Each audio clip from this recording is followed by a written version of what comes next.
శ్రీ లక్ష్మీ వెంకటేశ్వరాయ శ్రీ మహాగణాధిపతియే నమః.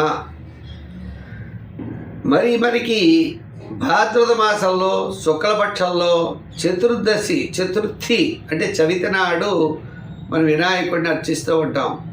ఆయన నక్షత్రం హస్తా నక్షత్రం. కన్యారాశిలో ఉంటాడు. ఆయన కన్యారాశిలో పుట్టాడు.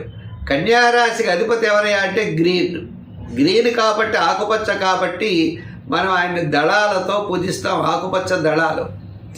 మరి ఆయన ఏనుగు రూపం, ఏను యొక్క ముఖం కదండి అయింది. అంచేత ఏనుకి పత్రాలంటే ఇష్టం కాబట్టి మనం ఆ పత్రాల ద్వారా ఆయన పూజించడం జరుగుతూ ఉంటుంది.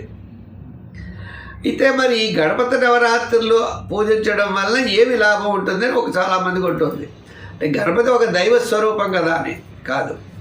ఆయన దైవ స్వరూపం అవ్వచ్చును, కానీ ఆయనలో ఒక విశేషం ఉంది. మనం మానవుల నిత్య జీవనంలో ఏ పని చేసినా మనకు ఒక క్లారిటీ కావాలి. పిల్లలు చదవాలంటే వాళ్ళకు ఒక క్లారిటీ ఉండాలి. ఏం చదవాలి? ఒక వ్యాపారం చేసినా ఎలా చేయాలి? మన యొక్క జీవన విధానాన్ని ఎలా ఉండాలి? ఇది కొన్ని. ఇంకా అనారోగ్యం వచ్చింది, ఏ డాక్టర్ చూపించినా ఏమీ లేదంటాడు, మనం ఇబ్బంది పడుతూ ఉంటాం. ఆ డాక్టర్ కూడా క్లారిటీ ఉండదు మనకి ఏ రోగం వచ్చిందో చెప్పడానికి.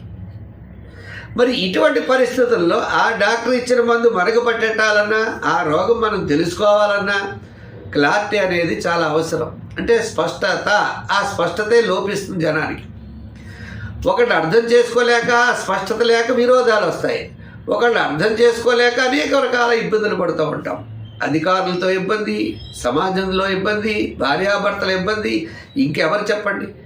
ఈ స్పష్టత లేకపోవడం వల్లే అనేక ఇబ్బందులు.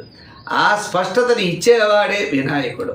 అంచేత ఈ సమాజంలో ప్రతి ఒక్కరూ కూడా వినాయకుడిని పూజిస్తూనే ఉంటారు. విద్యార్థుల దగ్గర నుంచి ఆఖరికి వాహనం నడిపేవాడు కూడా ఆ వినాయకుడిని పూజ చేస్తారు. ప్రతి వ్యాపార సంస్థలు, విద్యా సంస్థలు అన్నింటిలో కూడా ఈ వినాయకుడిని పూజిస్తూ ఉంటారు. అంచేత వినాయకుడు ఆయన ప్రథమ గణాలకి అధిపతి.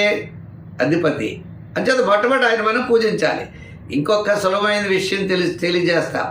మనం పెళ్లి కూతురి పెళ్లికో వివాహ సమయంలో కూడా ముందర ఆ వినాయకుడు బియ్యం కడితే కానీ ఏ పని చేయరండి. ఎందు గురించి? మనకి రాబోయేటువంటి వివాహ విషయంలో స్పష్టత ఉండాలి కదా. అంచేత ఆయన అనుగ్రహం ఉంటేనే స్పష్టత వస్తుంది కాబట్టి, క్లారిటీ అనేది మనకు వస్తుంది కాబట్టి ఆ యొక్క వినాయకుడిని ఆరాధిస్తే మన అన్నింటా విజయాన్ని పొందుతాం.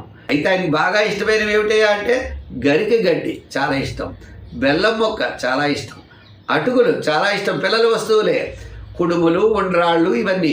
అంచేత మనకి ఏ పని అవ్వకపోయినా ఆ బుధవారం నాడు, మిగిలిన రోజుల్లో అయినా బుధవారం నాడు ఆ వినాయకుడిని మనం ఆరాధించడం, సంకట చతుర్థి లాంటివి మహాపర్వదినాల్ని మనం వినియోగిస్తూ ఆ వినాయకుడి యొక్క ఆరాధన ద్వారా మనం సర్వత్రా తప్పనిసరిగా విజయం ఆయన యొక్క అనుగ్రహంతో సాధించగలుగుతాం. అంచేత ఆయన మనం ఎప్పుడూ మర్చిపోకూడదు. స్వస్తి.